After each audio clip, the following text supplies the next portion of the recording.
Ko e kungau e tū ki mua, ke lau e malo he o tua, ke tala e ne ngahi ofa, kia te au he tau kotoa.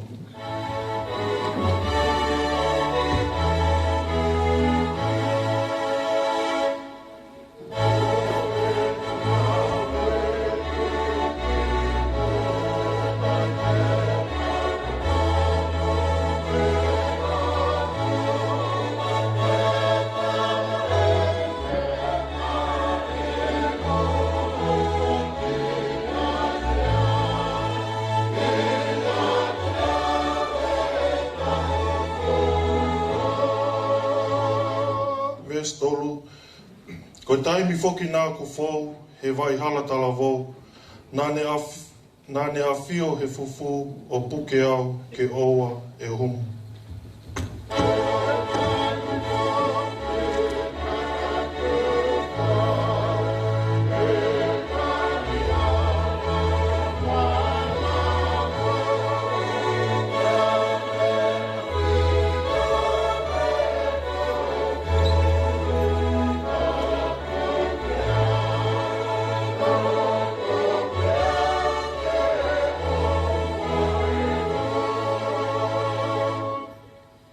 Oi he vai ko vie e te tangata pe whewhine.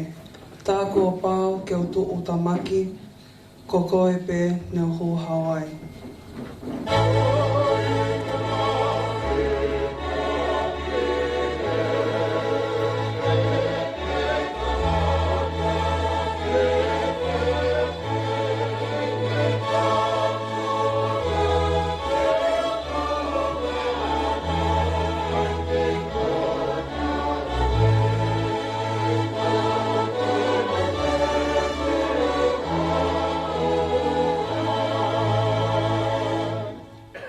Pēsi whakaosi, Eiki te ohiwa pēho o whā, he aho moi pōkotoa, o whai ho whakahiki-hiki, i taimi mo i tāniti.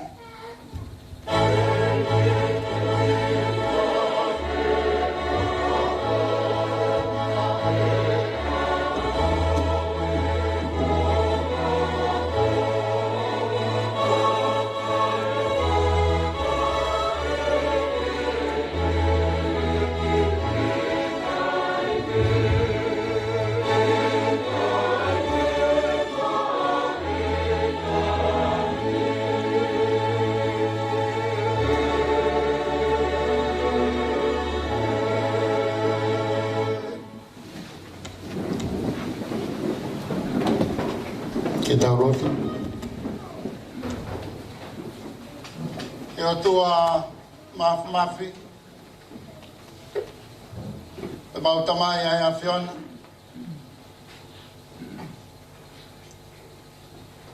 O mau hu pe mau punou i hoa koen. E mau i loi koe o tua koe o tua o ke maonioni. Koe tua koe o ikai toi le liu. Koe tua koe ai malohi. Ai ikuna. O oe langi. O mau whawhita. Ko hi koe. E mau ai a Fiona. Ke mau o tua ke a Fiona. Te hoko mai o alo sisu. Te mane whei lau, tātua tāna ne whai, e malawa ke mau. Hu atu pa me loto lahi, ke mau hu ke talo nio Ecclesiastes. Kai kohi ka mau, ngau e poka mau lelei, kai tunga tabe e tata, ma whei lau kai whei e sisu, I he kolosi, e mau loto lai ke mau, hu atu, a bata mai, e mau lea, a lata mai, ki he a whiana, a mea kai ke ko fua ia ki he whainga tangata, e whawhetai koe hui koe, whaatane whai e jisu, a hoalo, e hoi fua anga e a whiana, tahape, kai Ai ki toi e a hoi fuanga e a whiona. Odi. Ie maman koni ka sisu o ano e mahua e o koni. Maroi. Pawetai atu. Tamai kowi. Koi fu ofa koi e maulawe ai. Io. E whaenga e takatawa o mai. Ki Tokaikolo e Kalaisi. Mo ki mautolu e hau a koe. Io. Lawe punua e o takatai Palestini. E pehe ki e toenga e kau whai whikau. Mo e mautolu toa pehe. Pāua e ki e puka Talavou, Kaha'u Koula. Io. I e hoa koe tamai. I maurea pe whai. Whawhita. Whamano. Ke fu ofa.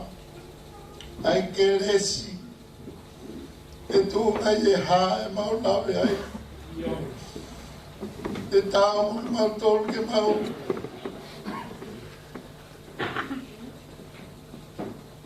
He ne tonu mo ki mautolu ai mate. Kai whawhita. Ko hui ko fu ofa e whiona whafo mai o alo. Io. Maulawa ai ke mau ai moui. Mau ai e tawa taina pa mo whiwhia. Odi. Maulawa ke mau tu e hoa koe ni. Ko hui koe ngā ue na ke anga o kamata. Tawe uafe. I whala mare manio ni. Kamata kei. Siasi. Awa fio. I maman koe ni. Mau lawe ai. Aki mau tolu mau ko ka whamu oni. Pawhitai atu. O mau toi hungo koe. Tamai. Toi whak mai e la mari koe i aka tiki mau tolu. Io. E mai tō tupu. Ai Kaha'u e whanua. Ke Kaha'u e Lotu ke hoko atu. Ono lere ki ai ama. Io. Ke ui ke whaka. Ai maui i kuna. Ai o mamau e sisu. Io. E mamau koe a mamau e i kuna. Mamau e tawa taina. Tau whi ai ni mai te walo. Au ne whinga kene a kaiasi. Au whanau. Ai ne kanga totongi. Huhui. Kena mau e maui. Kena mau o lai au pito. O whitai atu. Ki a whiona. Toi ho mai o la mari e whiafkani. Ange koe hoona ke whai e loki o lunga. Toi ho mai. Ki e tō tupu. Ke hoko ngai palomesi koe e nake sitara. Ke nā hoko koe. Whalau ke nau matavi sone. Porque ao mai nau moui. Ao mai nau moui ko nau whai a whinangalo e a whiona. Wange me koe mena ki whai sisu. Nei tuku o. Ka whai me e whinangalo. E tamai. E maulotu e hoa koe ni. Tamai. Whamaru maru mai. Au tonu ko toi e whare koe ni. Io. Tataki. E toenga e hiwa mo Polokalama. O e aho koe ni. Io. Thank you, lami tape. Ai a whiona. Maroi. Te maulea whatapa misioni.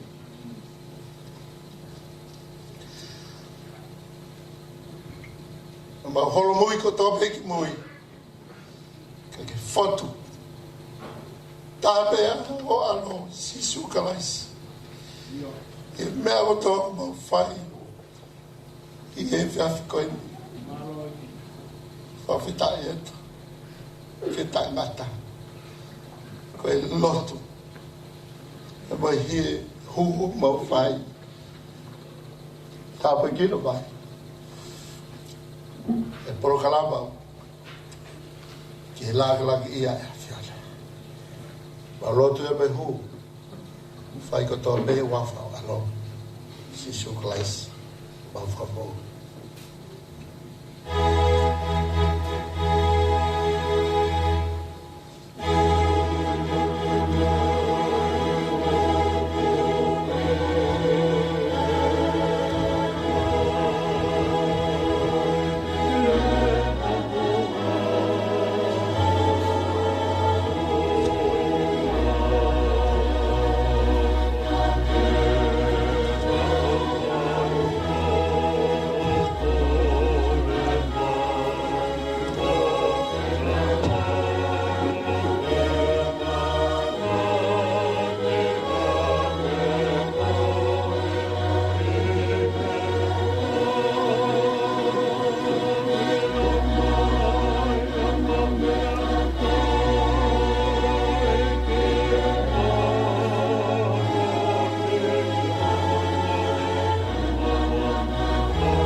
The hour, come the day, come the hour, come the man.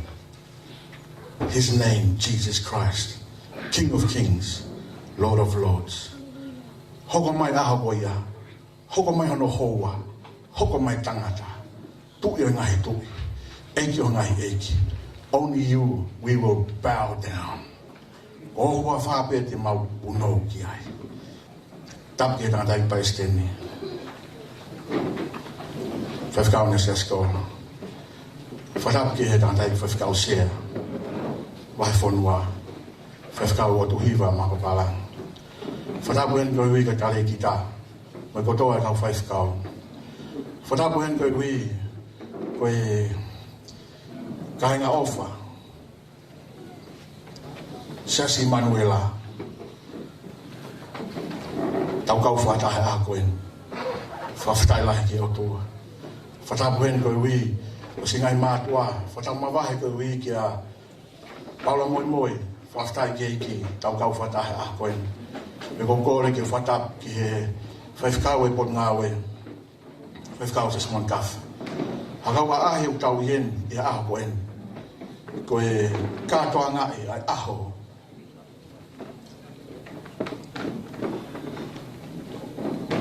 Sāpate ne tau tūpo. Ata mōku ke whaia rea tai tāri. Whahofonga i atu ai whanau. Tātai Palestine. Tātau moe hae maa whanau mauloto. Fui aho pe nima. Nai tuku mai ke whai teu teu. na ke tuku haive. Koe osi ngai whanau. Lere pe au ki tu apoe nau teu. Mahuinga ia pe whanau ho nau aho. Koe Talavou ai Eiki. Mao mau tala aho koe ni. Talavou whaiha mea au ma ai Eiki. Tai rei Fetu'u tai Paisten. Maa kai whakausia.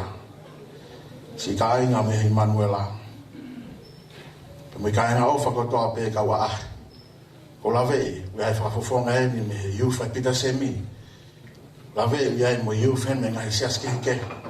Tai rei ki mautolo. Wafa ho tau Eiki. Hangi ke urea kamata.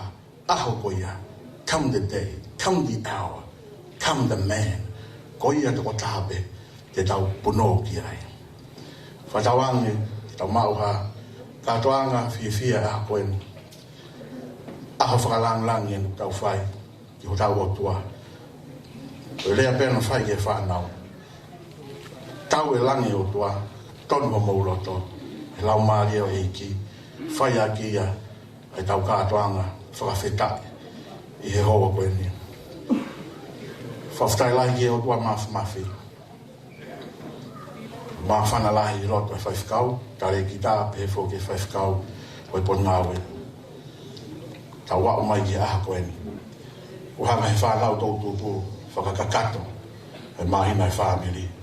Tā wanga ke hifo mai lau maria e ki, tau kau whata, i he hoa koe ni. Lewa mālo.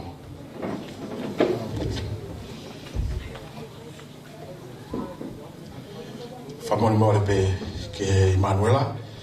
Whamamore ke isi mai peha tau fo i whaseua ka e teu mai whanau kamata ke tau ngāwe Efi'afi. Māo.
Tōtū pōni ku mau tala a honi pewa aho pēni o e fia. Aho pēni o e whakalangalango o toa. Mō mea mai, fia hoku loto.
foki. Teo, no. Leo ngai Saame vesu wakiki nima. Teo, lau. Leo ngai Saame vesu wakiki nima. Momo waka ki o tuae ngai whanua katoa pe. Tau e sio wake whiwhia. Uke na hao me kaikaila. E ke mōri o mua, tu sio wa pe koe tua. Oe na ngā kawa, e koki kawa o kona. Io pe kakaia ana, pe sipio kune whawhana. Mo hūna ngai matapahi whawhetai. Hūna ngai o ta amo no hikai. Io mo sani peia, whamaloki o no wawha. E o te rea sioba, o kai mata i alofa. E atu mau i whokava, i tau tangata, o tau tangata.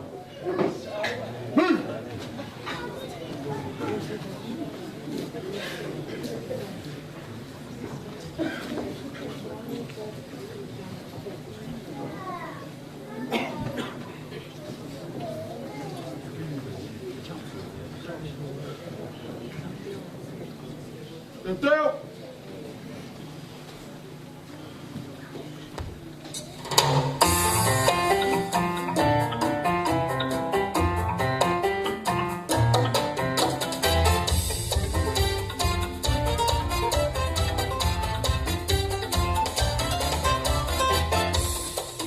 Lotu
leu kuno. Tātai pai stēni ko e vone e loto e whanau. Ahoni, fo oe lele. Kai ke toi whai lele noa ia mo lele papa Polokalama. Ko lele ni ahoni, kamata ahoni whai ha mea aunga mai Eiki. Amen, youth? Ko hiwa te mau hoko kai, ko fo hiwa pe mai something beautiful. Tātai pai stēni. Ko hiwa koe ni, taha ene ngai fo hiwa manako. Ai taki a youth ko mamao. Taha ene ngai. Hiwa manako a Meriame maf. Mai fa ai mau pe something beautiful. Pero ai pe go tu na pe me na fu he loto ma o Meriame. Ne ongo e tono no e fa now, but there's something there. Ko we ko Eiki will make them beautiful. Pe ne ongo e tono no e fa now. Ka ko follow mo Eiki o. Tuki mono no fo e take na pro. Ai pe a. Ai pe a. Something beautiful will come of it. Ko hi vai te na hoko ki ai. Something beautiful. O me mai kai.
Dai pasten.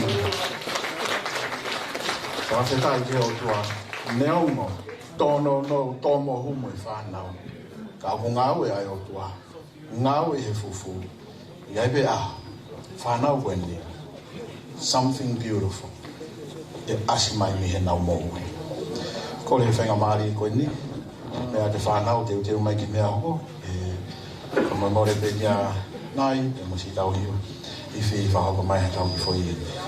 Ai tēmi. Mahalo.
Eiki, alo le tau iwi. Koe maasi maa ko haa hono aunga ka more hono kono kona.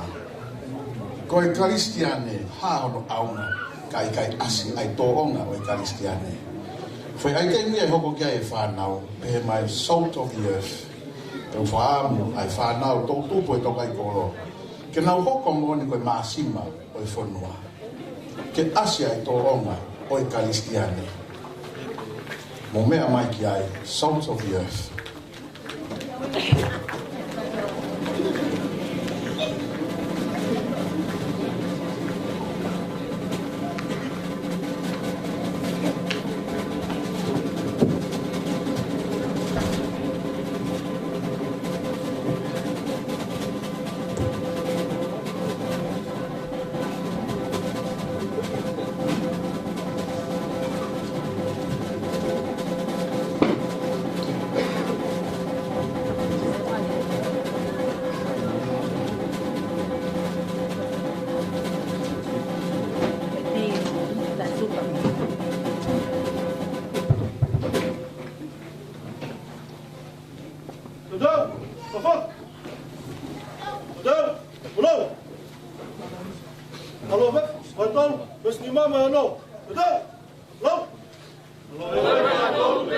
Hello.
te leu puno.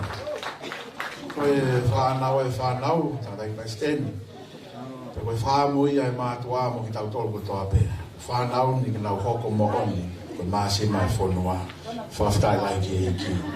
Whenga maari e koe ni. Hoko ai pe ki he nau whui eksini hoko. Koe mea mai ka e te utea ki eksini hoko. Ka pau mamata mati tare mo ati e alope o siwe ko me mi pakatato he yuf e no fai pe hen ke te foki atu i. Whenga maari ko ni kore pe kanai, si ka wifi, tuku maha tau fo i ai te mai whanau.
Foi ai te mi te mahongo ki ai o kupehe mai he nai ofa koe ofa koe ni koe ofa e utua sone tau taha no ofa fungania ofa li o ai mo mea mai he nai ofa pehe ai utua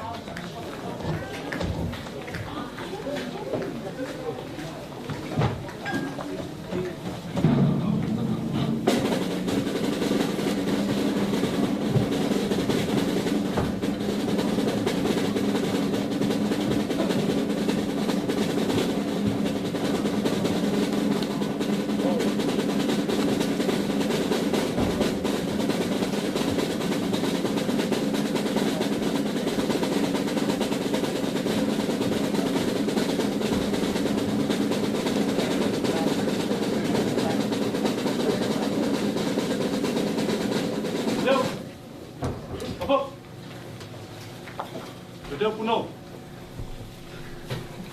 Petition.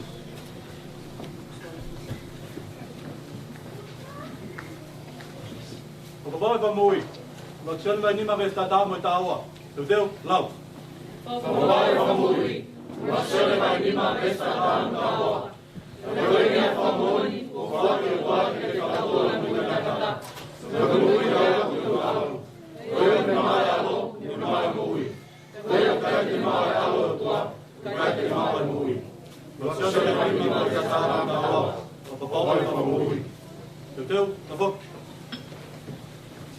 Oi.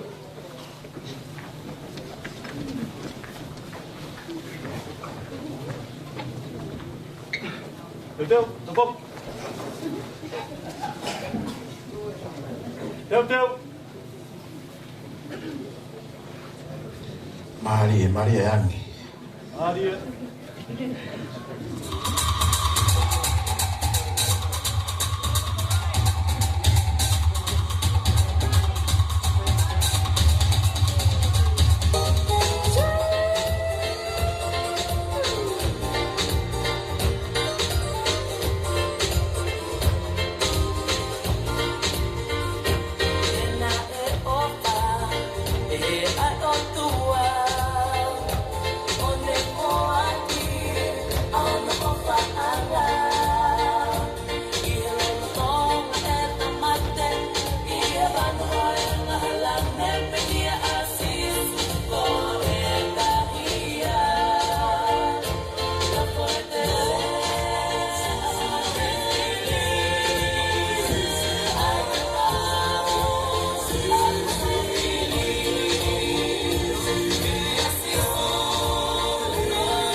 Maria Angi. Fakakū ki Eiki. Dai Kristeni, pe faz kausia, kata mo ha mau Efi'afi a koen. O tu pe singai matua, mo me mai pe. Ngai kong ai Sunday school, junior youth mo na hu hake. Ko fakanga pe. Pe Efi'afi na ko mo hake o kau he Polokalama mai whanau. Pe fakanga pe ko wi Kaha'u Siasi. Ko fa mo pe ki Kaveinga. Pamamora pe to tu mai pe ka fi ai tem mai I tau ai tem koko. Toi nai pe tau fi ai tem e ua wa pe pe fakakū ia tau Polokalama ke ko ni mala.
Everything is blessed. Kalaisi. Everything is blessed. Moment my guy.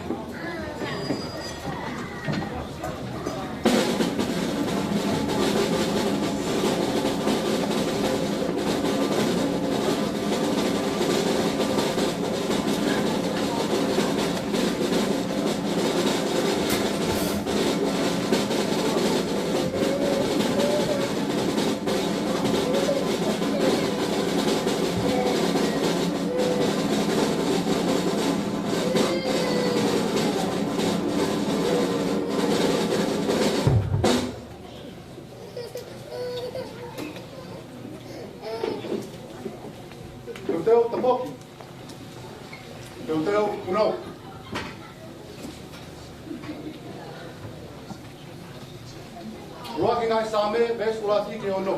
Tuteu, lau. Ruaki ngai Saame, Vesulati ke Hono. Munuia, koe tangata koe, kai koe whakakau, whakakau mate. Te koe hala kau whai komi, te hawhai no whanga hamanuki. Kakalao sio maa e manako, io e lao o nā, kune whakararo koe hamanuko. Te rea mea kau koto ke ngai mangai vai, ai a te koe no koe. Hono lau koku kai mai, te reo te hao kine vai, kuni ia pe. Te kai rea whakatoa mate koku kai, kau na mate koe kakako pinia i matangi. Hono ia kai tua whakatoa mate i whamau, te pe kau whai koki i whataha whai totonu. E o tōna e sioa hala si whai totonu, kau koe hala kau whai koki e aonga. Saame e peswa ki te ono. Teu.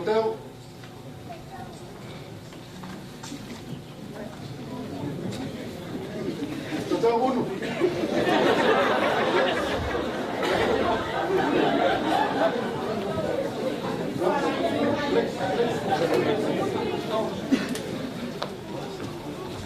Foi com a voa, né?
Fetu'u, Hono, Tatai Pastel, Mafana be whanau. Ko sio kia whaasea nei ko manaki ni Tatai ki. Mataka kai whola ka maari. Ko reki whanau, ko mea mai o te teu ki he aite moko. Tatai Pastel pe whoki kanga o mea mai, o kiai ai testimony te mauhoko ki ai. Taha Finemui e Pongipongi Talavou, a manaki ke mau whaamiri i he tau poeni. Mau whiawhia, mau kei mau. Sere tute mapapalangi, a manaki whahoko i he pengamari e koe ni a ni testimony. A halo koe, si rea whaospen si sere tute, e hoko atu ki he whungawaka ke. Ko manaki hen ki he tape pe moi tikoni, te vita pe amovai. Ka hi tau si i koe lina nao tui o lunga he. Una ki koni he ahoni. Te kourea ni whanau. Tuka anangi he tahi a mautolu e whaiwhikau. Ka uihea e amanaki le lei tatai pastene, tau tutu e siasi. O ange pe mea kai le lei o tua ano whakakakatoa. Ko ia i ko whakawhi i hene i sere tute, me mai whahoko ene lea a koe.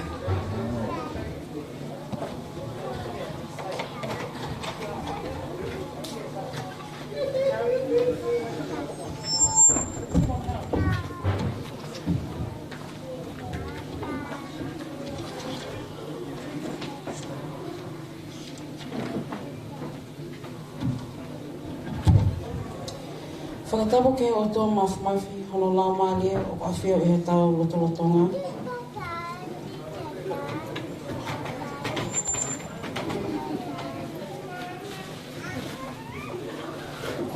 Tapu ke he tangata Eiki Palestini, whaiwhikau a Siasi Tokaikolo. Tapu ke he tangata Eiki, whaiwhikau sea o wahi whunua, whaiwhikau o tuhiwa mapapalangi, pehe ki he kau whaiwhikau kotoa.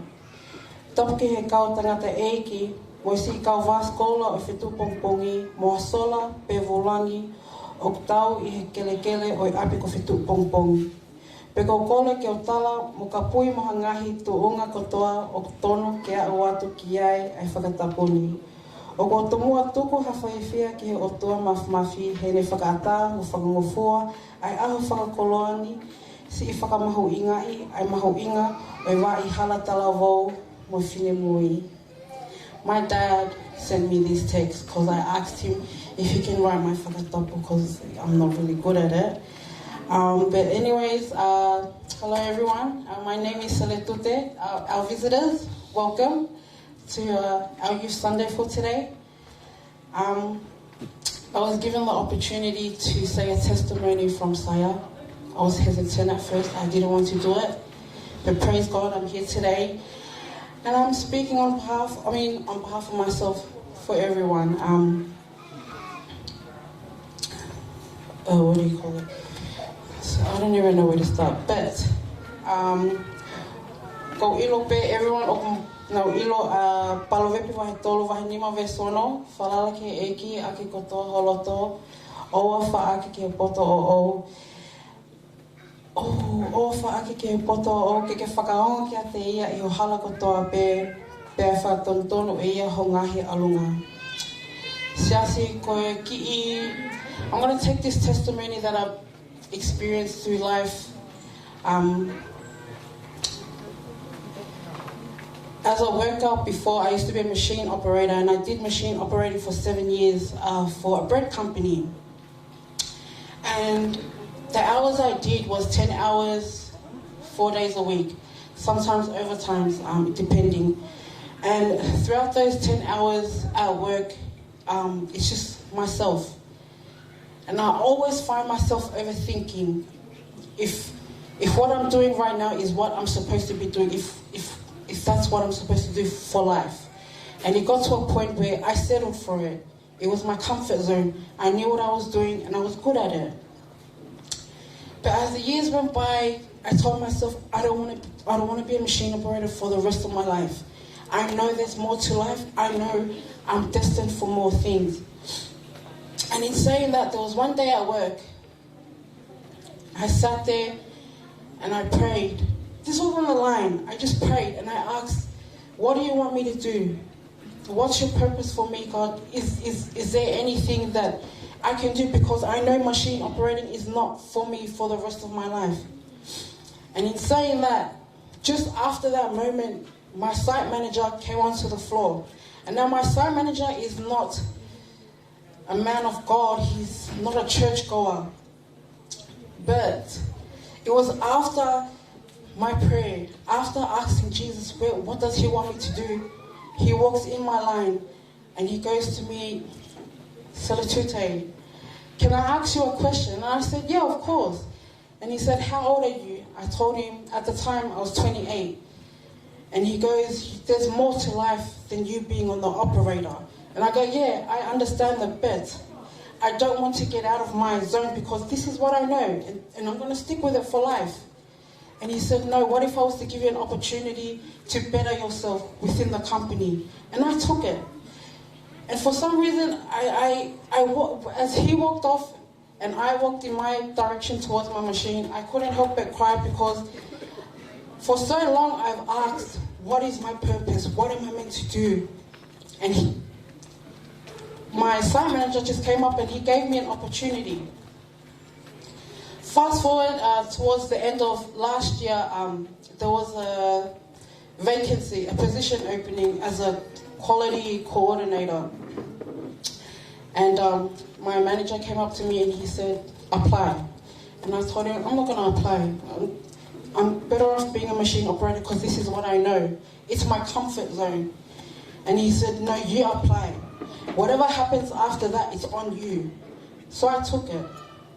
And I applied, and I thought to myself, I'm not going to get the job. It is what it is. But funny enough, I was called and I was given the opportunity to have an interview. So I took the interview, and there was 2 steps to the interview. I had a first one, and then they said that if you were successful, you will get a second calling, and they'll tell you if you're going to make the second interview. And I said, okay, I sat the first one. That's it. It's the hange como se. Tan kona fekawa sisu como se. Taki kau ispite kitua. Ne pemo se he wasn't good enough to taki kau ispite. And I was like Moses. I thought I wasn't good enough to even sit the interview because I did not know what to say. Kana Lotu peo pehe mai Eiki alu Kaveinga. And so I sat the second interview. And funny enough, I got the job. And my mum was the first person I came to because I spoke to her about it. And if anything, she was very encouraging. But fast forward that, while I'm in this new role that I'm in, there was another opening as a business partner. And I was told to apply for it. And I said, no, I'm not going to apply for it because kokungata anaini as a coordinator, I'm not going to go forward. This is it.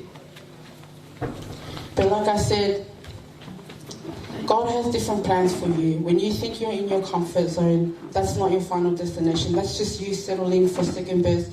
And you letting your fear not let you be the greater version of you. So I applied for the business partner job. I didn't get it. But I got a bigger promotion than that. And for that, all praise goes to God. And in saying that to the youth, where you are now, if you are unhappy, always know there are bigger places for you to go. In saying that, I attended a service and this person came out with this saying. So are you guys familiar with push, the word push? What does it stand for, Tisiola? Yeah. But there's always like a meaning to it. Okay. Some people say push stands for pray until something happens. But in this one, it was P stood for position. So in saying that, get yourself out of your comfort zone. Positioning yourself where you are ready to catch God's blessing. Not even that, where you are ready to take on what He has in plan for you. Also to understand. U stands for understand. Understand the situation you're in. And know that there's more to come. S stood for sacrifice. So you're going to have to sacrifice your old habits, your friends. If you want to go further, if you want to pursue the plan He's got for you, you have to sacrifice your old habits. And H stood for healing. So heal from past experience. Heal from the fact that you had to sacrifice your old habits to get to where you are. Because that's what I did. Because I know if I didn't sacrifice nothing, or if I did not push for anything, I'd still be in my comfort zone. I would not take this opportunity from Saya. I would not stand again, like amongst all of you guys, and share my testimony. In saying that, that brings my testimony to the end. I hope you guys took something from it. But yeah, thank you.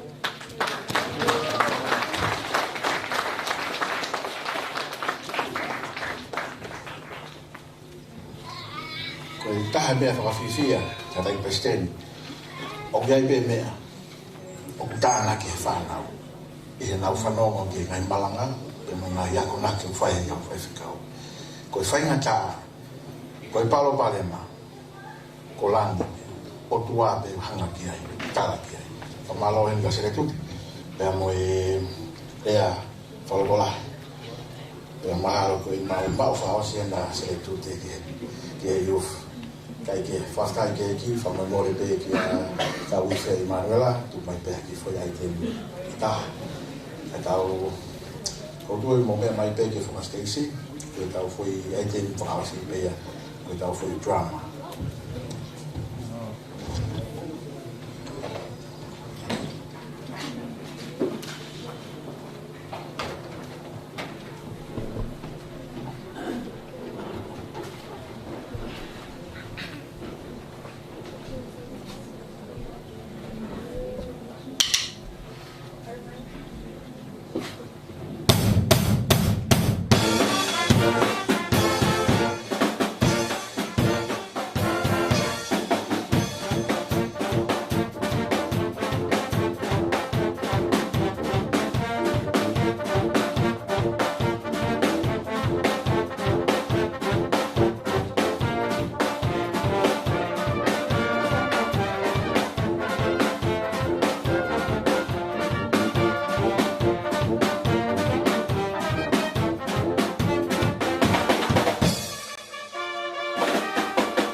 Wifi, o ia ko ni whaftai ki he o tua e whipu whata. Tatai paisteni pe he whoku whaifkau sea, mai o tatai whaifkau. E whai aitemi whaosia me whanau, te nā hoko mai ki ai, o hingoa o e whai aitemi ko he wani. I bow on my knees. O tui ko e destination hini e māma koe ni, o hua pe. E hara pia he wani ko he. O whaama e whanau ke whātātāi mai a he wani. Ki tau pamata kotoa e ki ai. Ka koe whehu i. pe te tau ia e ko koe o mea mai.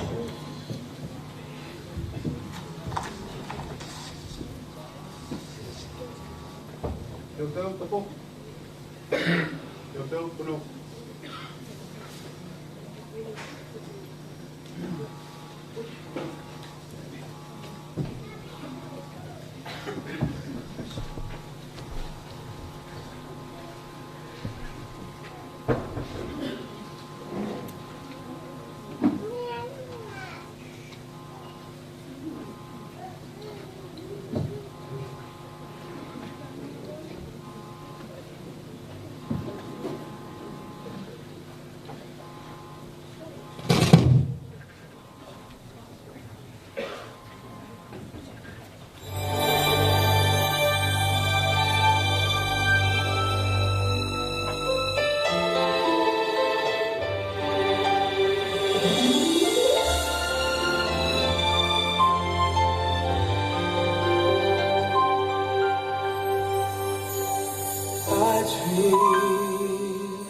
sat down.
Palestine, pe ko ke whaitausia, mai si Kaha'u, I he hoa koe Fetu'u, pe te tau ikai, koe Fetu'u. Teu puno. Whao se whanau a ke nau whaihiwa, o pehe mai, hallelujah. Pe koutui koe hiwa tonu pehe ke whao si aki. Ai kātoanga e aha koe ni, koe hallelujah pehe. Koe hiwa whakawhetai, whakalanglani ai otua. E koe mea pehe e whai I hewani, koe hiwa hallelujah pehe. Le ongo ai tono no e whanau. Iai pe mea. O fufu I ho nau loto. Koe wholofola e o tua. Koe tenga mo ui. Iai amanaki le lei. Koe tenga mo ui koe ia. E mo ui pa e asi mai. E hoko e tau tupu e Tokaikolo. Whaiha mea aunga. Mai Eiki. Mo mea mai ni whahiwa whaos. Pehe mai. Hallelujah.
Hallelujah.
Teu pono.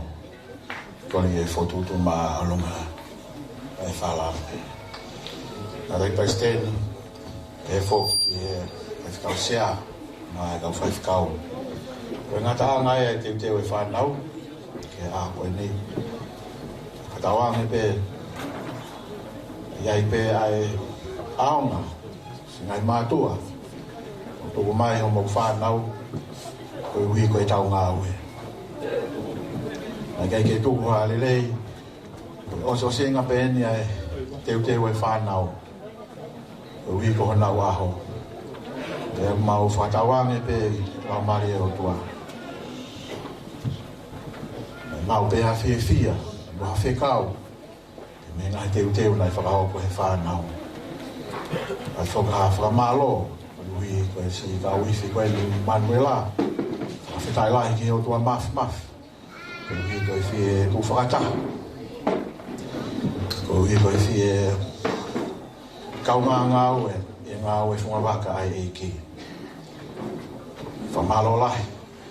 Loto hounga ia mo oni.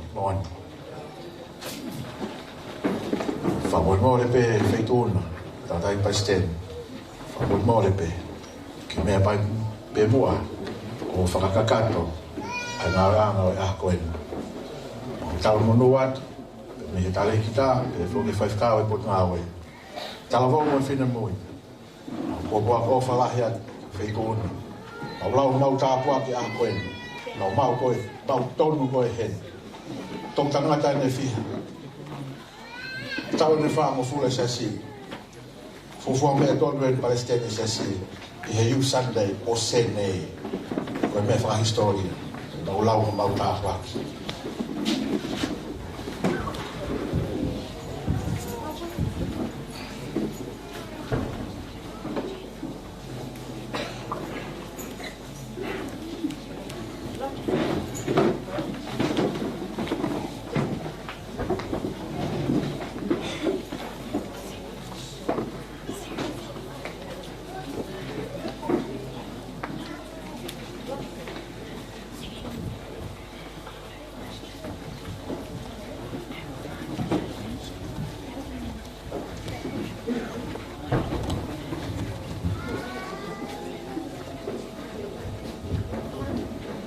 Koe Efi'afi pe o e haleluia. O tua koe au tau ki ai.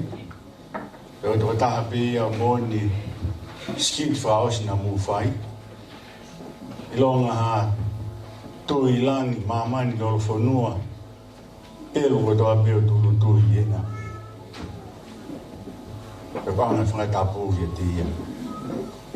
Pe tapati tātai whakau sea wa whanua. A whakau. Tare kita putunga awe, kau putunga awe mui, kau ako, ki he taki oi putunga Talavou mui whanau kau Koula no katoa. Tāpua ti ngai tamai mui ngai whae, e whatapua tu ki he whaui nai pia mui ki kau si mi Manuela, ki kau ngā kau whatahi Efi'afi. Lawa e whaingamari koin, a whitai lahi ki Eiki, kei tau ilo tōru ki Kaha'u, ka ko eni pe e tai whaingamari e, tau whia e ki whahi ki o tau Eiki. Tui pe ku wawe pe e Polokalama mna ki hoko mai, kei ki o toi fuku whaloloa, tui o si mao pe o tau whikau pe a mi tau malanga, e mi ngai whikau, mi ngai hiwa, o ngā whikau o mi putunga i Talavou, i hei ki whikau whai mahe ki kaunanga, sire tute, tau whanoa kotoa pi ki ai. Ko tāmwea i toi whamanatu aki whamāpō po Efi'afi koe ni, e tautupu Kaha'u Koula. Toi whawapau i o ke whai a mea aonga pe a mai Eiki. Whai a mea aonga mai Eiki. E o tui koe mea maho i ngā. Kei pe lau ha tahai o whai ha mea aonga ki Eiki. Taha pe e tō taha. O Kalaisi tō taha pe. Anei koe rea ne whai pe a milangi. Koku alo ena, ko ia pe ko hoi fua ki ai. Te whamana tu pe e whawapau i ai mao ka kātua Kalaisi mo e ao ngai o mea ko tō toa pi. Tange ko e hiwa tau whanua ki ai. E tāpua ki o mea ko toa pi.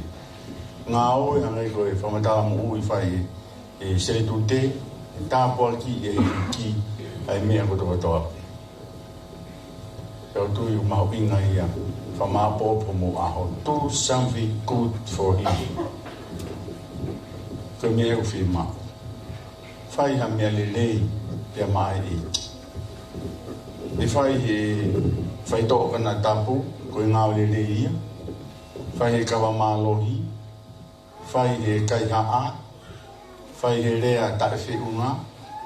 Whai he talangataa, e mātua. Whai e lawa ko ha ngāo lelei ia. Ikai. Ko e ngāo lelei pe o te whawapau. Au tamai tau taha tau ngahi vies malanga a koe ni. Ikai ki e lawa pe te lawa whai ha ngāo lelei. Ka oa ko whakamaa e ta mo ui. Aki ai wholofora. Pea tu ki lawa rewa ki whai ha ngāo aunga. Pea mai e. Ka bau ikai ki e lawa whakamaa e ta mo ui. E ustala mai koe koto anga hala. Loma tolu a tolu. E kia tau whai ke eke whai anga hala. Ka koe whakapau i. Ai ha'u a Kalaisi koe wholofola. Pea maa e tau mo ui. Pea aunga rewa mea tau whai. Tau tui koe whamaapu opo pia whia koe ni tau tupu. Tau koe to whai ha ngāo e aunga. Talango fua. Whakaongo-ongo. Mea ia aunga mea koto toapi. Tau tui koe tāpua kia. Pea moe whakoko atu. Ho mo whanonga o whai. Ai pia koe taha o mo ngā hiwa. Māsima ki mo tolu boi whanua. Aunga rewa. Aunga māsima ke konokona. Te hifo e mea o whai. Ka pau e kai e aunga māsima ia. Koe hano mea. O hinga ia. Toi aunga mea koto toapi. Ko hifo Kalaisi e mo. Ka maola ia tu ki e tarekita. Ka maola tu a Penihala. Sismoni Kafa. Siosaya Fita. Whamaloa tu mo e taki putunga i Talavou e seta, e he whamaloa ta mo tōru whanau. Whai a neafi ai, whai mea e whanau, pa whamanatu mai, ai fwoi Efi'afi, po uri mahalo pa koe, nei whai ai e whana koe i heni. Nei whai putunga au e Talavou, pa whalutonga whai na Polokalama, whana i koe o tau apini. Ai nei e lotonga koe au hiwa, pia tākoto koe toa tōtupu ki lalo. Mahawu i fwoi hiwa ia nei, whamanatu ala neafi, something good. Fwoi hiwa ia nei whai e kau hiwa koe e pōko ia. Hai fwoi hiwa koe ia. Something beautiful. Mea koe toa pe whaofa ofa. Mea koe toa pe lele. Tau tui koe whawhi e whia ia whanau. Tāng ki Eiki whai tōnia mō tōru mo tō tangata koe nā, mō tōpu hake. Hoko koe whanki whanau, tō tōpu, whai a mea lele. Aunga, aunga ki whamiri, e aunga ki siasi, e aunga ki whonua. Mea koe toa pe. E tāpu ki na hoko atu, ai whai whatongia lele. Whamalo whai kausea, mo e whaata o e ahoni, o whangamari e sāpa te koe, e mo ka whai kau, e ngai whae mo ngā tamai. Whamaro lahi. Whamaro fōki e tō taha whami na tō hiki e tau ngai Polokalama, ki a Paula, mo nohoa, whamaro lahi atu api. Te whamaro atu ki a nai mo whaui, ka wifi, whamaro atu koe fi, kau ngā tū whaitaha, mo e Efi'afi koe ni. Kāngi e ki whai tāpu kina, whako kai koe whiohi, mo e toenga e tau ngā o whai i taimi. Mao api. Tuana ki kau naua na whai spela himi, na whai himi, pa te tokeresia. Malo.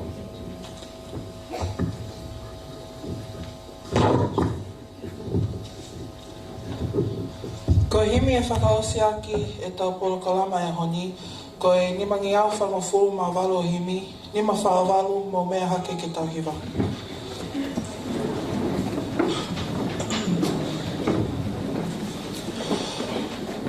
Ko auni iho matapā o ko au tuki atu.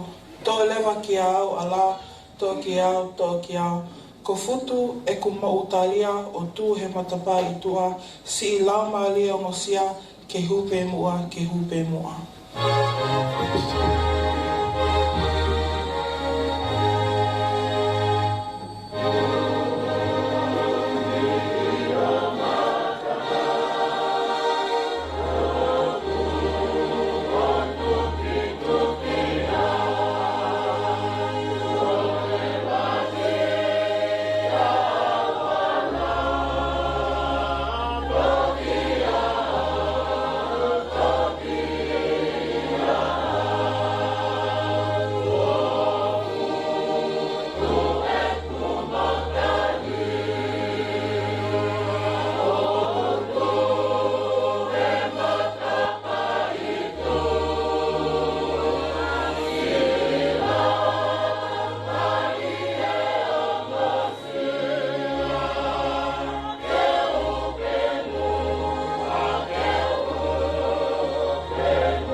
Hausia e ni hoku lau, he tūpe I he pōkotoa, ko wholoa ai tuki atu, ko wholoa, ko wholoa.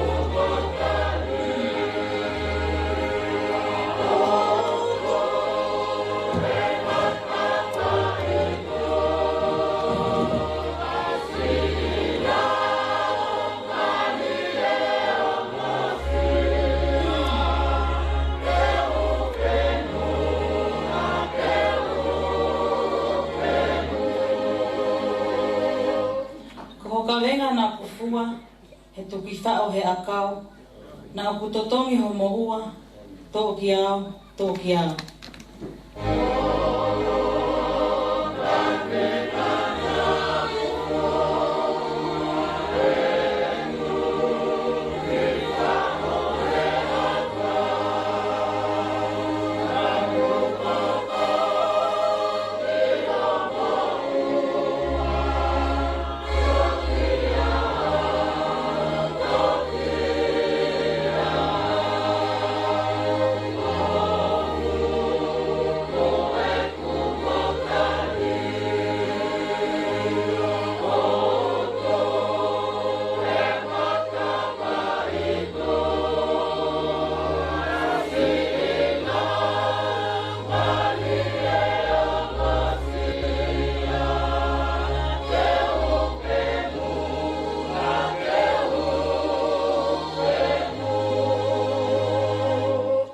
Whakaosi, o kou ilo ho mamahi, ho whiu he nofo poate, pea ko ha'u, ke vete hai, ke tupuangi, ke tupuangi.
Pawhetai ko I kuna, pawhetai ko whaino hino, pamalo ati o wholofola. Pamalo ati kautaki he potu ngā weni, pawhetai mo oski a werenga, mo whai o I kotoa, Eiki pepehe ki he taki, mo whanau. Kawangi ko hokoa te nau whai ha mea lelei, pia mai a Fiona. Ko whai mea lelei, ko te pau ia, he mau a Kalaisi ki he mo ui. Tāpu ki nā katoa mautou, ko kosea mo Siasi, pamalo atu Sikai, ami Manuela, pamalo atu I kau whaita, pamalo atu mautou kotoa pe. Pamalo atu Kaha'u nau whanau mo mamata mai mi ea mo o pe. Mau whamalo tāpu ki nā katoa mautou, Eiki mau hoko ai pe koha kakai, pelu ho mautui o whakamoon ka kato, ko koe pe ai toko taha, o tau ke o atu ke ai e langi mo koloria. Eiki, toi ngai Polokalama, o Efi'afi ei, mau whakafoki atu ki a te koe. Eiki o pehe mau Lotu, mo mau whakamalo. Ecclesiastes Eiki ko sisu Kalaisi. O whalahi ai o tua ko e tau tamai. Whio I tu mau I o laumari ma oni, ke ti mau tolu kotoa peia, mo whanau totu puni. Hoa ko e ni pe o nā hiri, kai whai pe o tai ngata.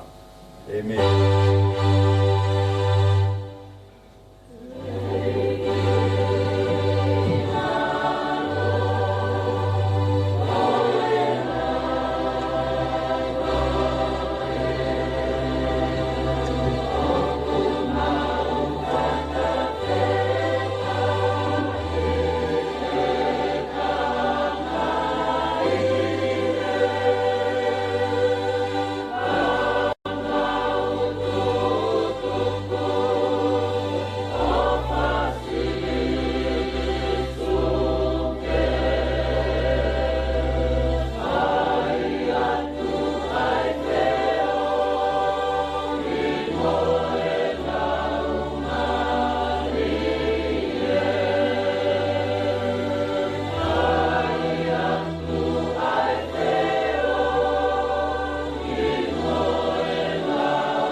Talavou, o que fala que é do Pongipongi office.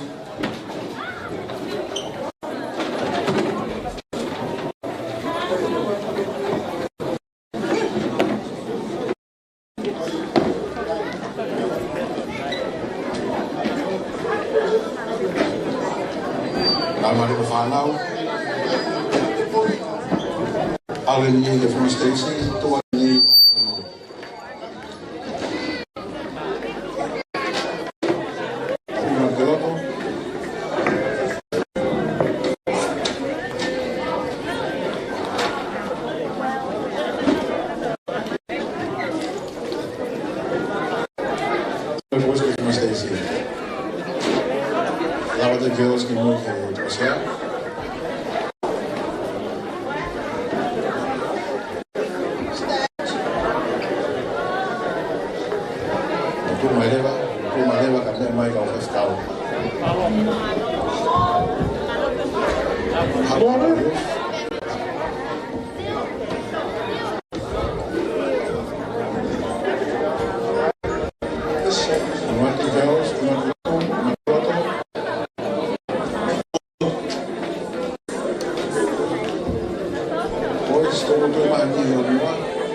Share, si Koheleti, Finemui, and Saame. Koula te hoa Western.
Mari, Kaha'u, Lotu, Alo, Eiki, Kaha'u, Lotu.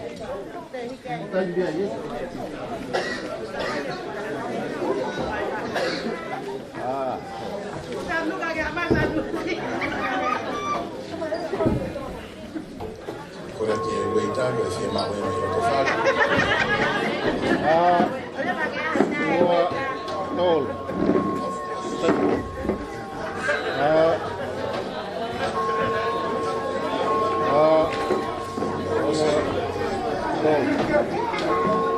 Halo.